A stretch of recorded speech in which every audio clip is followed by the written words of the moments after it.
성경 누가복음 6장 36절에서 38절 말씀까지입니다. 신약성경 99쪽에 있습니다. 누가복음 6장 36절에서 38절 말씀까지.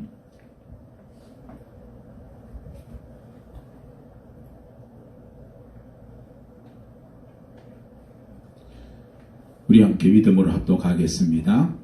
너희 아버지의 자비로우심 같이 너희도 자비로운 자가 되라. 비판하지 말라. 그리하면 너희가 비판을 받지 않을 것이요. 정죄하지 말라. 그리하면 너희가 정죄를 받지 않을 것이요. 용서하라. 그리하면 너희가 용서를 받을 것이요. 주라. 그리하면 너희에게 줄 것이니 곧 후이되어 누르고 흔들어 넘치도록 하여 너희에게 안겨주리라. 너희가 헤아리는 그 헤아림으로 너희도 헤아림을 도로 받을 것이니라. 아멘. 우리가 신앙생활 하다 보면 무엇인가 우리 마음속에 나도 모를 사이에 생동감을 잃게 되고, 그리고 무기력해지는 그런 느낌을 얻을 때가 참 많습니다. 우리가 처음 예수 믿고 났을 때 정말 그 마음만 매일매일 그 삶이 즐거움이었고, 그리고 흥분에 찬 그런 생동감이 넘치는 그런 사람이 그런 세월을 우리가 보냈지만, 그러나 그런 세월이 오래가지 않고 한 7년, 8년 혹은 10년을 지나고 나면 그만 생명력을 잃어버리고 이제 많은 그런 경우를 우리는 많이 보게 됩니다. 이 팔레스타인에 가면, 이스라엘에 가면 한 우리가 잘 알고 있는 유명한 호수가 두 개가 있습니다. 우리 잘 아는 호수이죠. 첫 번째는 갈릴리 바다이고 또 하나는 사해입니다. 정말 물 맑기가 정말 거울처럼, 그래서 명강 같다, 그런 그 표현하고 있는데, 그런 그 갈릴리 바다는 북쪽이 헬물산에서 흘러내오는 그 눈 녹은 그 맑은 물을 계속 요단강도에서 받아들입니다. 그리고 나서 그거를 다시 그 받아들인 물을 이제 사해로 다시 흘려 보내게 되는 것이죠. 그렇기 때문에 이 갈릴리 바다에는 정말 많은 어족이 살고 있습니다. 정말 어부들이 도리하면서 어부에서 이 고기를 잡는, 그물을 던지는 그런 모습을 우리가 흔히 볼 수가 있다는 거예요. 이처럼 생명력 있는 물이 흐르는 갈릴리 바다 주변에는 오곡백과가 있고 수많은 나무 혹은 새들, 또 사람들이 많이 모여 살게 되고 있습니다. 그렇지만 똑같은 요단강의 물을 받은 사해이지만 그 사해에는 물고기가 한 마리도 없습니다. 왜냐하면 우리가 아는 것처럼 이 사해라고 하는 바다는 그 옆에 있는 지중해 바다보다 훨씬 더 높이가 낮습니다. 더 이상 흘러갈 구멍이 없어요. 그래서 들어오는 입구는 있는데 나가는 길이 없습니다. 그래서 그 사해 물은 계속해서 그 증발만을 통해서 이제 영분이 계속 이제 증가가 되겠죠. 그래서 보통 바닷물보다는 한 5배 정도 그렇게 굉장히 소금이 그 염도가 높은 그런 이제 바다가 되었습니다.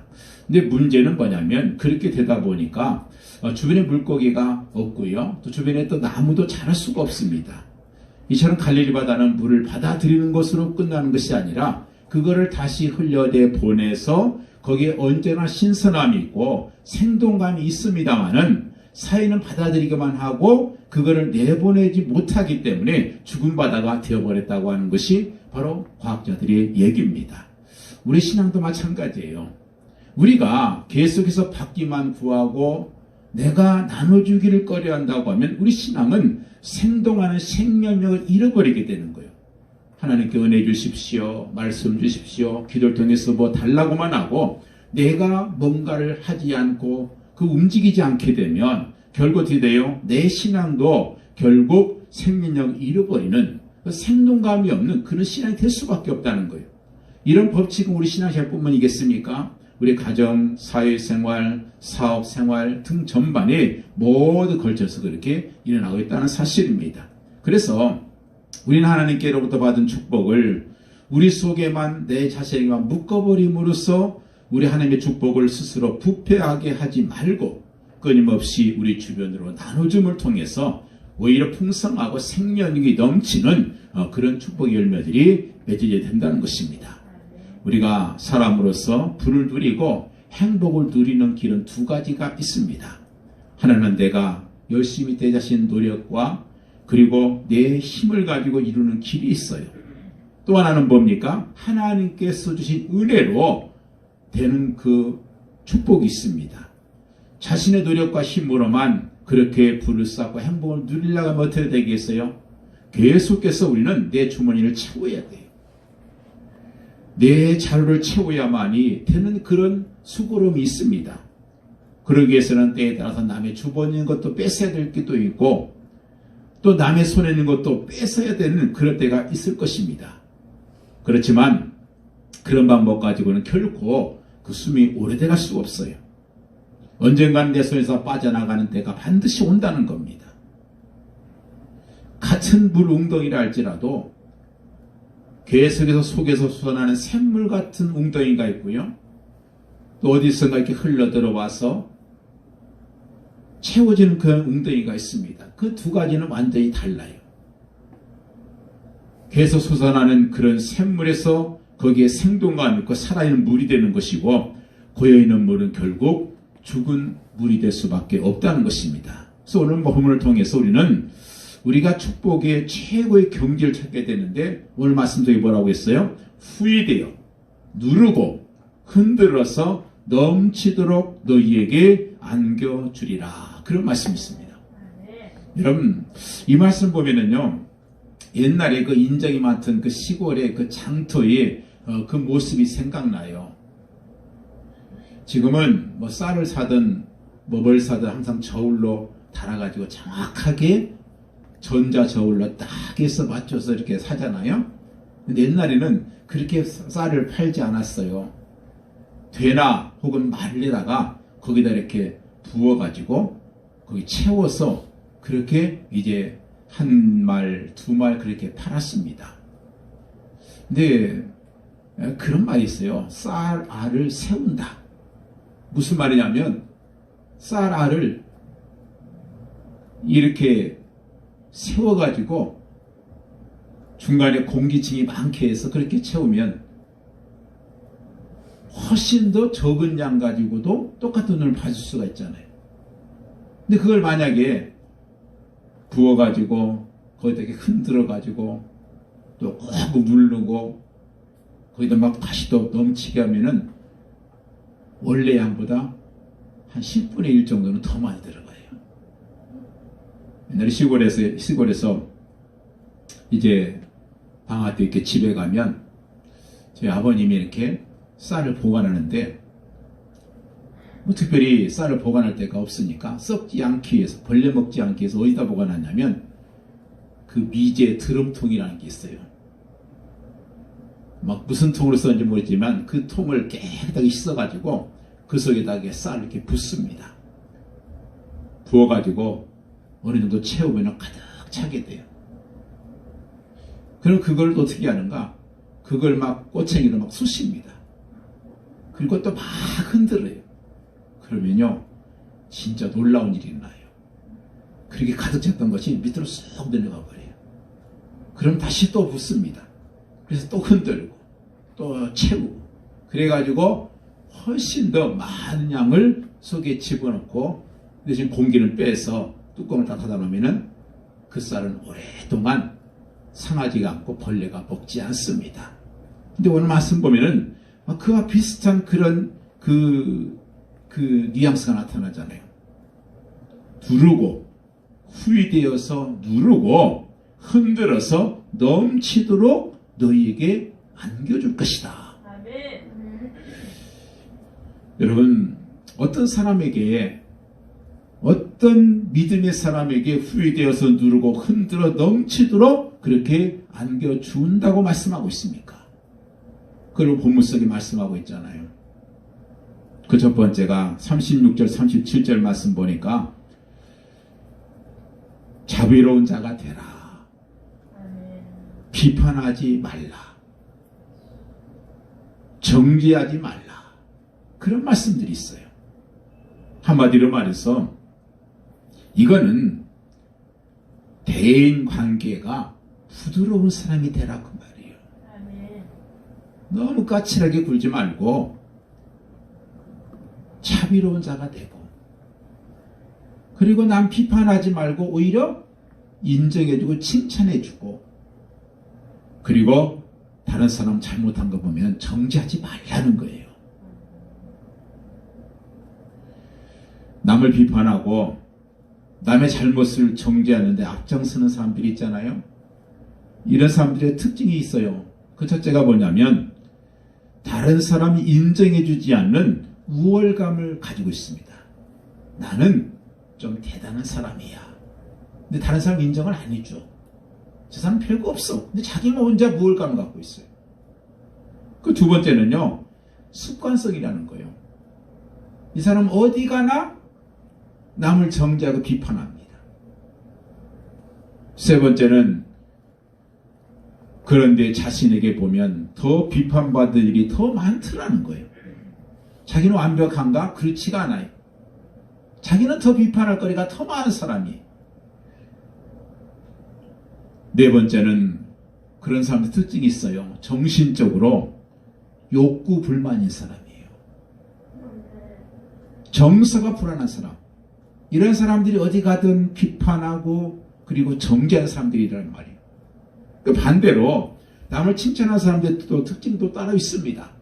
첫 번째는 그 사람 자신이 칭찬받을 일이 많다는 거예요. 남을 칭찬하는 사람 보면 저 사람은 진짜 괜찮은 사람이야. 사람들의 칭찬을 많이 받을 수 있는 그런 조건들이 많다는 거예요.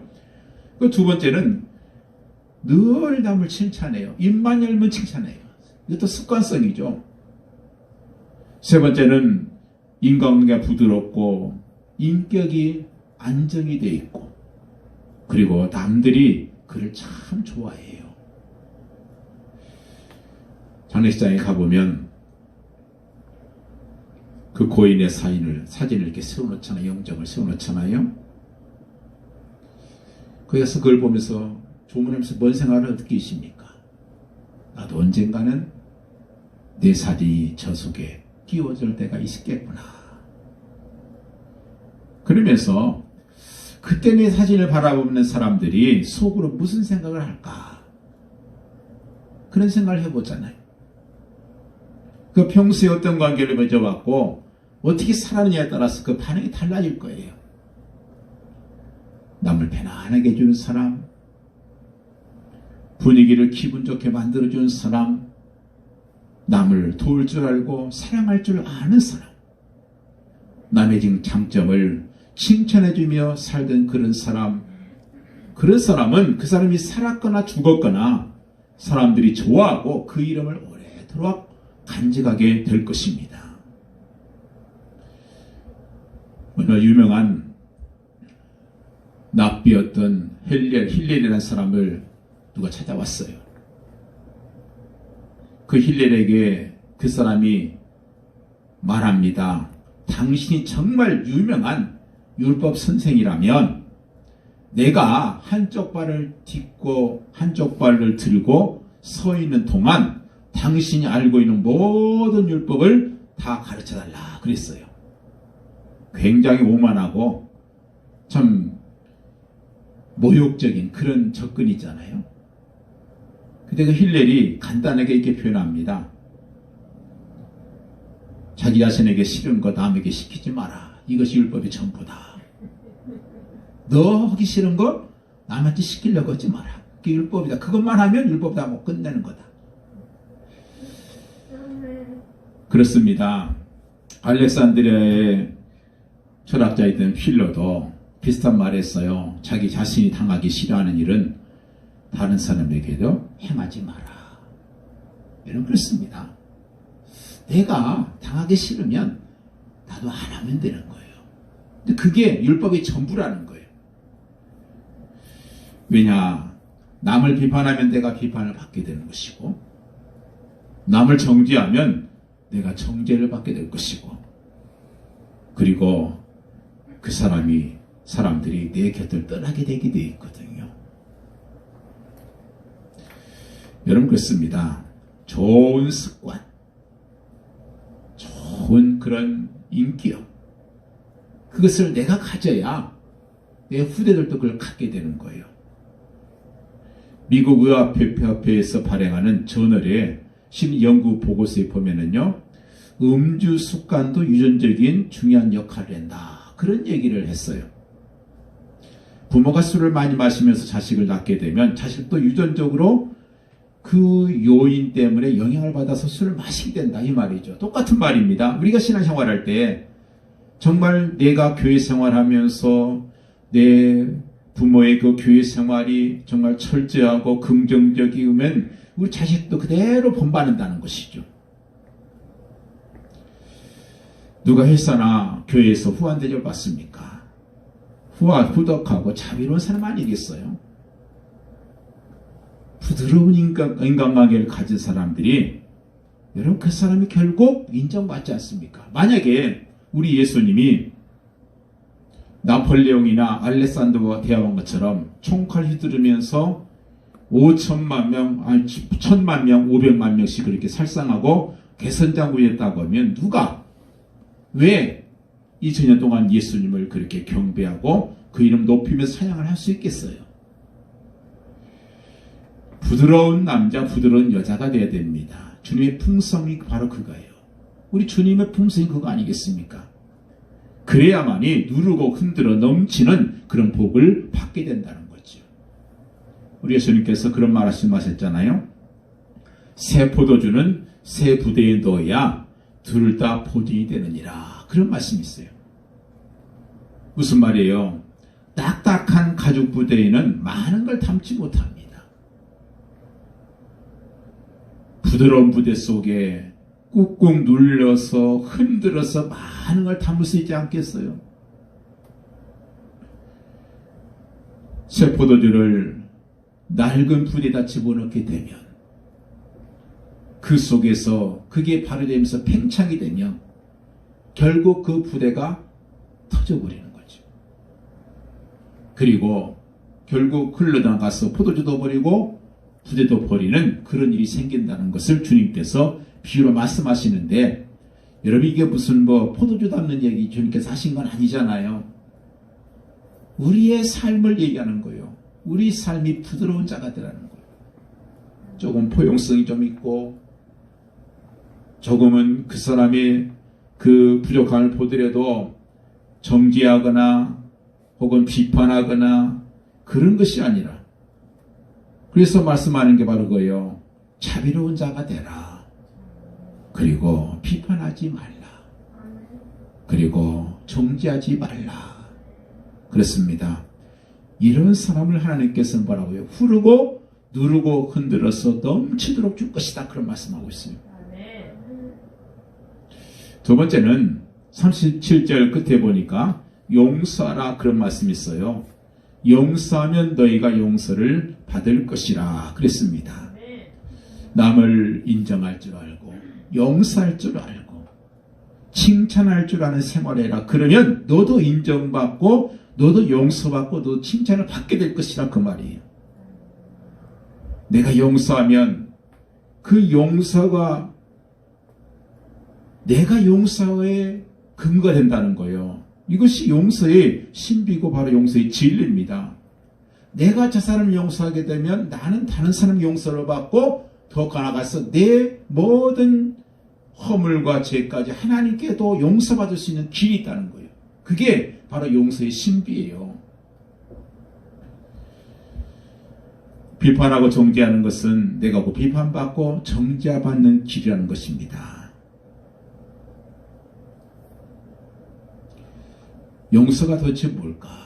어떤 분이 용서를요, 구체적으로 4가지 단계로 표현하고 있어요.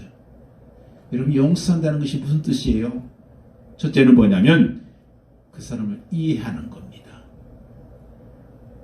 용서한다, 그건 이해한다는 거예요. 그 사람의 처지, 그 사람의 입장, 그 사람의 형편, 그 사람의 그 정황을 이해하는 것, 이것이 바로 용서라는 거예요. 저 사람이 오죽하면 저렇게 했을까? 뭔가 있을 거야. 저 사람이 왜 저렇게 이상한 사람이 됐을까? 왜 이렇게 나한테 이상한 말만 하고 나를 이렇게 아프게 하는가? 그 사람을 이해하려고 노력하는 것이 용서라는 거예요. 그러면 한 사람이 지금 현재 그 나이 될 때까지 그의 현재의 모습은 과거의 그 수많은 세월들의 그 경험과 그 상처와 그 모든 것들이 쌓여서 지금의 그 모습이 된 거예요. 하루아침에 된 게 아니란 말이에요. 그래서 그 사람에 대해서 이해할 수 있는 것, 이것이 바로 용서의 첫 번째 단계입니다. 두 번째는 잊어버리는 거예요. 이 용서라는 거예요. 감정, 원한, 분노 이런 것들을 잊어버리는 것이 용서다. 이런 것들을 기억하는 한 용서는 절대로 이루지 않는 거예요. 그러니까 싸움 날 때 항상 그런 얘기 하잖아요. 소시적 수십 년 전, 수년 전부터 있었던 일 다시 또 되뇌이고 하는 사람도 있잖아요. 그래서 노인들 와서 만나보면요. 좀 피곤해요. 얘기할 때. 왜 그렇습니까? 옛날에 겪었던 그 상처가 또 나오고 또 반복되고 가서 얘기할 때마다 계속 반복이 돼요. 아, 저 얘기 또 듣는구나. 야, 저 얘기 또 하네. 또 2시간 동안 또 저 얘기 하겠구나. 그게 뭐예요? 아직도 안 잊어버린 거잖아요. 그러나 그 사람 용서한 게 절대 아닙니다. 아예 가만히 모르는 거예요. 내가 언제 그런 일이 있었어? 내가 나한테 언제 그런 일 했었어? 이게 진짜 용서라는 거예요. 내가 언제 내 거 훔쳐갔었니?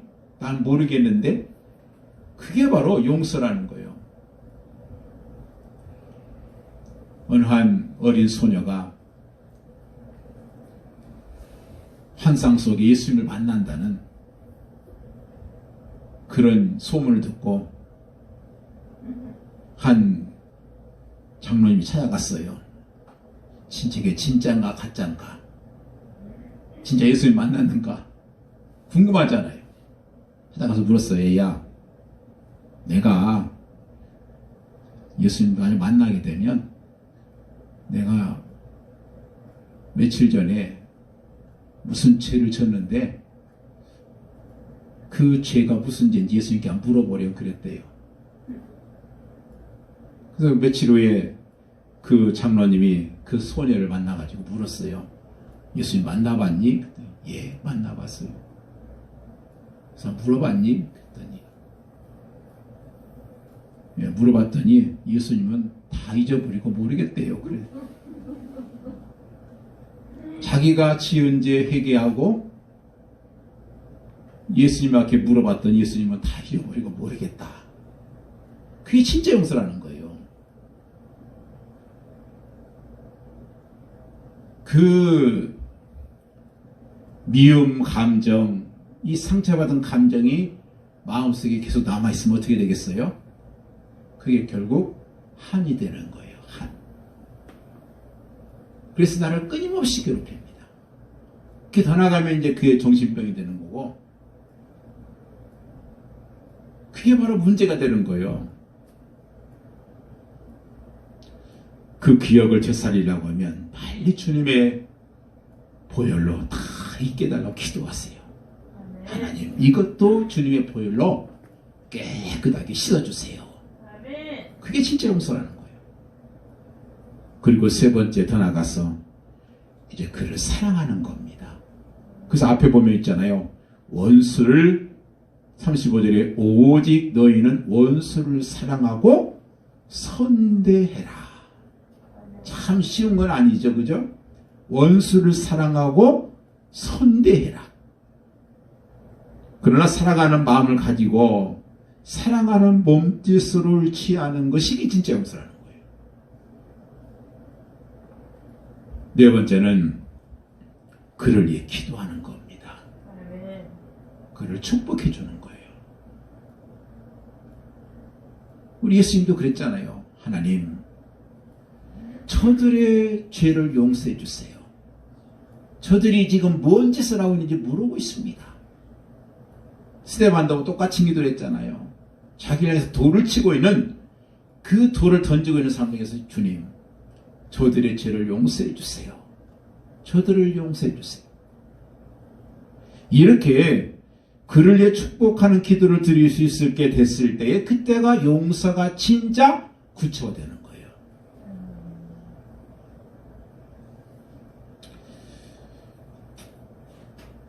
이렇게 용서하면 어떻게 돼요? 첫째는 제일 중요한 것은 내 마음이 편안해지요. 누군가를 미워하면은요, 밤새도록 잠을 못 자지만 상대방은 잠을 잘 잡니다. 근데 내가 용서하고 나면 내 마음이 편해지고, 더 중요한 것은 내 영혼이 평정을 되찾게 돼요. 내가 누군가를 용서하지 못하고 있으면은 내가 하나님 앞에 예배를 드려도 예배가 안 돼요. 기도를 드려도 기도가 안 돼요. 정말 증오심이 있고 적개심이 있고 원한 같은 감정을 품고 그 풍랑이 살아앉고 내 영혼의 평안을 누리게 되는 것이 용서의 축복이에요.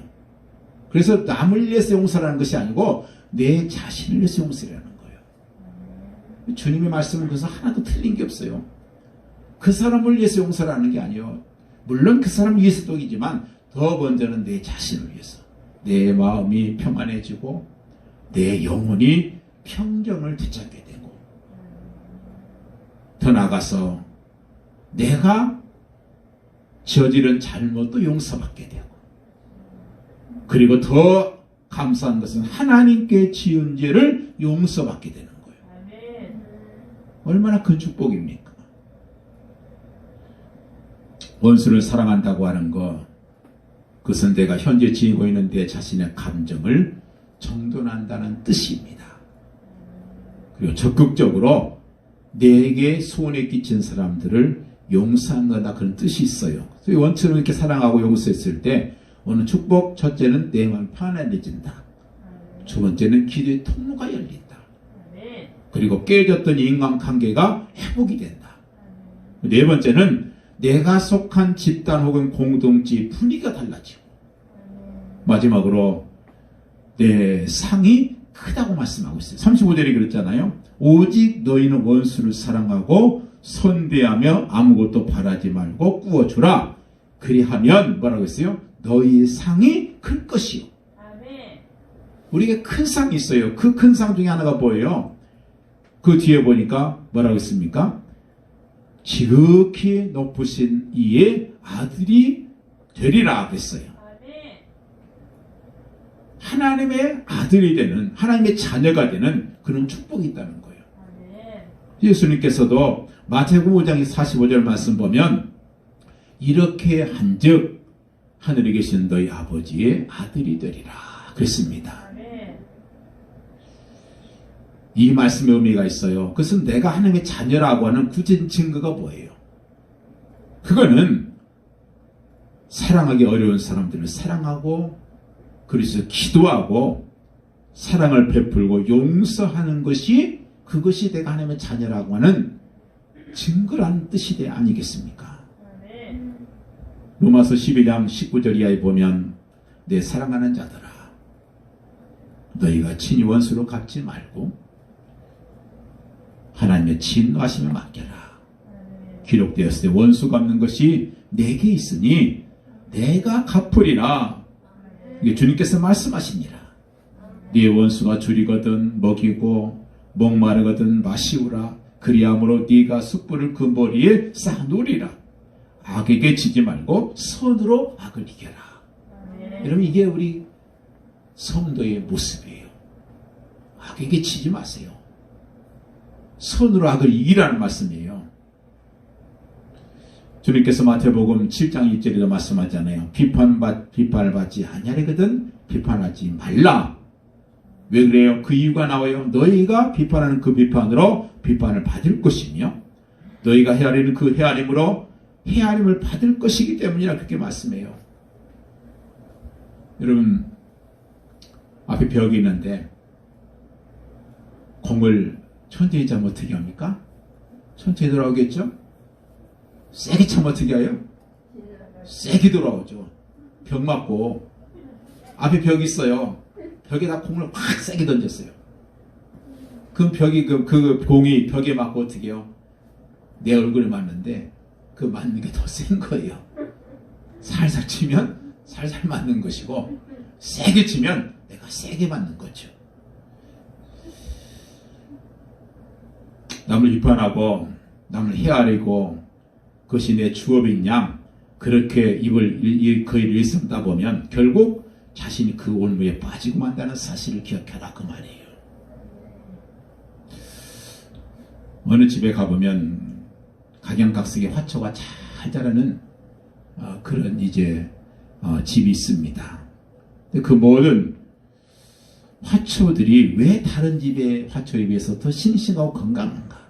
그 비결을 물었더니 매일 아침 모든 화초들을 손으로 매만지면서 닦아준다는 거예요. 그리고 산 한 포기 한 포기 그 나무 풀 이것을 그 꽃을 인정해주고 가꾸기 때문에 그렇다는 거예요. 실제로 그 스페인 정원사 그 사람은요 무슨 나무들 심으면은 잘 자라는 거예요. 그 사람들이 물었어요. 도대체 당신은 무슨 비결이 있길래 그렇게 나무를 심기만 하면 하나도 죽지 않고 잘 사느냐 그렇게 물어봤더니 그분의 대답이 이렇다는 거예요. 나무를 심을 때마다 나무하고 얘기를 나눈다는 거예요. 그는 나무에게 말한답니다. 나무야 잘 자라야 된다. 나는 너를 사랑한다. 너는 좋은 나무니까 잘 자랄 거야. 그러면서 나무를 심어준다는 거예요. 누가복음 6장 41절에 보면 어찌하여 형제의 눈 속에는 티는 보고 네 눈 속에는 들보는 깨닫지 못하느냐. 너는 네 눈 속에는 들보를 보지 못하면서 어찌하여 형제에게 말하기를 형제여 나로 네 눈 속에는 티를 빼게 하라 할 수 있겠느냐. 의식가는 자여 먼저 네 눈 속에서 들보를 빼내라. 그 후에야 내가 밝히 보고 형제의 눈 속에는 티를 빼리라. 주님 말씀했어요. 내가 형제와 이웃을 인정하고 그를 축복하면 그도 나를 인정하고 축복할 것입니다. 내가 내 옆에 있는 사람을 멸시하고 저주하면 그 역시도 나를 미워하고 나를 저주할 것이에요. 그래서 칭찬하고 인정해주고 용서해라 그 말이에요. 마지막 세 번째 중요한 말씀이 38절에 말씀하잖아요. 내가 어떻게 하면 후회되어 누르고 넘치는 복을 받을 수 있겠는가? 38절에 간단히 말씀해요. 한마디에 주라. 주라는 거예요. 베풀라. 다른 말로 말하면 심어라. 심는 자가 후회되어 넘치고 눌러서 안겨주는 축복을 받는다 그 말이에요. 간단하게 주라. 그리하면 너에게 줄 것이니 곧 후회되어 누르고 흔들어 넘치도록 하여 너희에게 안겨주리라. 그렇게 말씀했어요. 우리 사람들의 생각 속에요. 잘못된 개념이 있어요. 그건 뭐냐면 주는 것은 줄어드는 것이다. 이런 개념을 갖고 있어요. 안 주는 것은 부자가 되는 길이고 주는 것은 줄어드는 것이다. 이런 개념을 갖고 있어요. 그런데요. 우리가 성경을 보든지 이 창조의 질서를 보든지 하나의 말씀의 명령이나 심지어 우리 신체 구조를 보더라도 반드시 원칙이 하나 있어요. 받은 것은 반드시 내보내야 된다는 거예요. 그래야 풍성해지고 건강해진다는 거예요. 받기만 하고 내보낼 줄 모르게 되면 그것이 큰 병이 되는 거예요. 그래서 전에 있던 교회에서 잘하는 안수 집사님 한 분이 대장암에 걸려가지고 수술을 했어요. 그래서 이제 병원에 신방을 했죠. 근데 그분이 저를 본 첫 마디가 바로 이거였어요. 목사님, 저는 몸에 좋은 것을 먹는 것만이 건강에 중요한 것인 줄 알았는데 배설하는 것이 그렇게 큰 축복인지 내가 몰랐습니다. 이게 첫 마디예요. 배설하는 것이 축복이다. 먹기만 하고 이게 배설이 안 되면 그게 뭐예요? 그게 대장암이에요.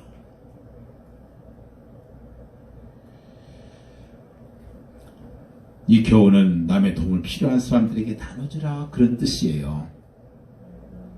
주라는 명령, 여기에는 몇 가지 뜻이 있어요. 그 첫 번째 뜻이 뭐냐면 너도 받았으니 주라는 거예요.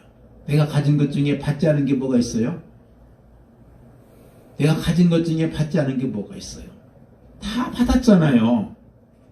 은혜도 받았고 사랑도 받았고 축복도 받았으니 다 값없이 거저받았으니 그러니까 주라는 거예요.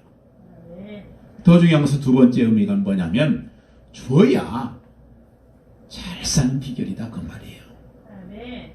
그렇잖아요. 생각해 보세요. 남의 것을 빌려 쓰고 얻어다 쓰는 것이 복이에요? 아니면 내가 주면서 하는 것이 더 복이에요? 남의 거 얻어가지고 뭐 요즘 보니까 옛날에 보니까 명동에서 보면은 그 날짜 요일별로 시간 이렇게 정해놓고 딱 그 사람들 거린들 있잖아요. 500원만 주세요, 1000원만 주세요 하는 사람들 있잖아요. 우리 교회도 자주 옛날에 많이 왔었습니다. 와서 많이 달라고도 안 해요. 500원, 1000원 조금만 주세요. 그러면 되게 뭐 500원짜리 주든지 아니면 1000원짜리 하나 주잖아요. 그게 얼마나 될까 그 생각하는데요. 명동 같은 그 가게에 한 1000원짜리 한 100개 가게에 가서 1000원짜리만 받으면 얼마예요 그게? 계산이 됩니까? 100개에 1000원짜리 만원 10만원이잖아요. 100개만 가게만 돌아도 그냥 한 200개 돌면은 한 20만원 벌면 엄청난 수입이잖아요.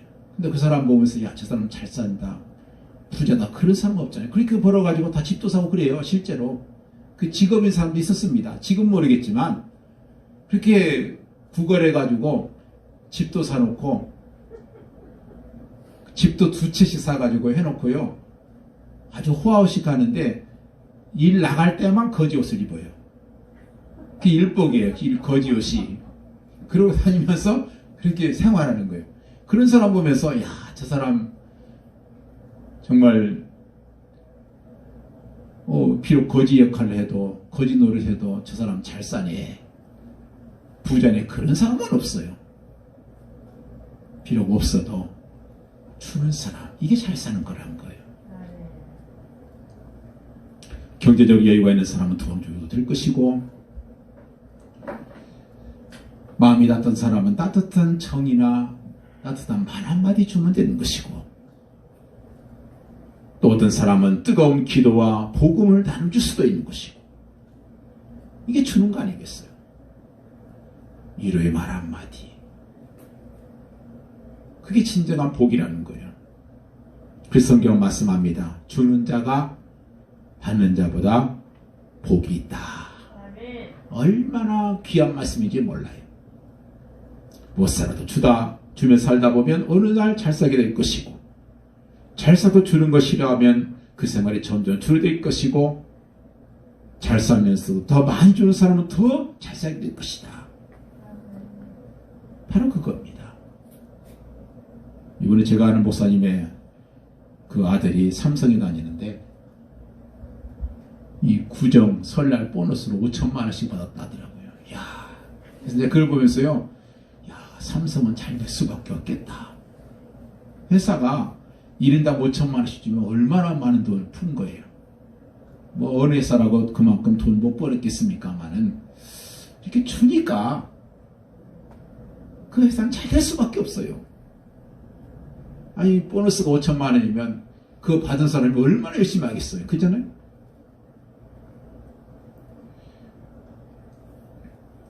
음식물 섭취는 칼로리나 영양 공급에 절대 필요합니다. 그러나 배설작용이나 과정이 없다면 그것은 큰일이라는 것입니다. 장마비가 와도 배수구로 빠져나가는 물이 없으면 서울시가 그냥 뜨고 말 거예요. 본문에서 주는 사람이 받는 복에 대해서 구체적으로 말씀을 봅니다. 물론 이 말씀 우리가 주의할 것은요, 여기에 있는 말씀, 주라는 이 말씀이 우리의 구원 믿음의 차원이 아니에요. 구원 믿음의 차원을 지나서 내가 예수를 믿고 구원 받았으면 이제는 뭐예요? 내 삶이 축복된 삶이 된다 그 말이잖아요. 그러면 축복된 삶을 살려면 어떻게 되는가? 그래서요, 우리가 구원받은 사람으로서 이게 복 있는 사람이 되는 과정을 말씀하시는 본문이라는 거예요. 어떻게 구원받은 내가, 하나님의 자녀가 된 내가 복을 받을 수 있는 자가 될 수 있겠는가? 그 과정 속에 뭐가 있어요? 주라는 거예요. 그렇게 주는 사람에게 어떤 복이 있는가? 갚아주시겠다는 거예요. 누가요? 주님께서, 하나님께서 갚아주시겠다는 거예요. 나는 이웃이나 형제에게 주었지만 주님께서 친히 그걸 나에게 갚아주시겠다는 거예요. 원수도 주님이 갚아주고 상급도 주님이 갚아주시고 복도 주님이 주신다. 이것이 진리고 우리의 신앙 아니겠습니까? 주님이 주신다. 두 번째는 주는데 어떻게 줘요? 후하게 주시겠다. 후하게. 갑절 혹은 넘치게 주시겠다. 그 말 아니에요. 후회되어 누르고 흔들어 넘치도록 주시겠다. 참 하나님의 손은요 정말 대단합니다. 그렇습니다. 꼭 눌러서 흔들어서 넘치도록 곡심을 담아준다는 그 말씀처럼 이 축복의 법칙은 자연의 법칙과 똑같습니다. 많이 심으면 많이 거두게 될 것이고 적게 심으면 적게 거두게 되는 것이고 축복도 많이 뿌리면 복을 많이 거두게 되는 것이고 적게 뿌리면 적게 받을 것이고 안 뿌리면 안 받게 되는 것이고 그래서 축복, 풍성한 축복을 주시기 원하시고 주기를 힘쓰고 인색하게 굴어서는 안 된다는 걸 말씀하고 있습니다. 마지막 세 번째는 안겨주시겠다 그런 말씀을 해요. 안겨주시겠다. 이 말은 무슨 말입니까? 내가 복 받으려고 여기저기 동서남 복 쫓아다니지 않아도 그냥 가만히 있어도 하나님께서 직접 축복을 가지고 오셔서 내 팔에 하나를 품게 안아주신다는 거예요. 행복이나 축복은 하나님의 선물 아니겠습니까? 그렇기 때문에 이것을 받도록 사는 것이 중요한 것이고 그것을 받은 후에 잘 그것을 갈무리하는 것이 더 중요해요. 그래서 임마누엘 칸트라는 철학자가 이런 말씀이 있어요. 행복이라는 것은 추구하는 것도 중요하지만 행복을 누릴 자격이 있는 사람이 되는 것이 더 중요하다. 누르고 흔들어 넘치도록 해주시는 하나님의 축복을 받기 위해서 우리가 말씀에 순종해야 될 것입니다. 아낀다고 잘 사는 것도 아니고 준다고 못 사는 것도 아니고 아낄 때 아끼고 꼭 써야 될 때 쓸 줄 아는 것이 잘 사는 비결이라는 사실을 그래서 우리 모든 성도들이 요한 3서 2절에 있는 말씀처럼 영적으로도 풍요를 누리고 경제적으로도 풍요로워지며 육신도 강건해지는 그런 축복으로 형통케 되는 그런 축복을 누리게 되시기를 예수님의 이름으로 간절히 축원을 드립니다. 기도하겠습니다. 할렐루야. 아버지 감사합니다. 오늘도 주님 사랑하시고 인도하셔서 귀한 말씀 주시고 은혜 주시니 정말 감사합니다. 하나님의 귀한 사랑, 하나님의 귀한 은혜, 하나님의 귀한 축복으로 가득가득 채워주시고 정말 우리가 누르고 흔들어 넘치도록 받는 그런 축복을 가득히 받도록 역사해 주옵소서. 감사드리며 예수 그리스도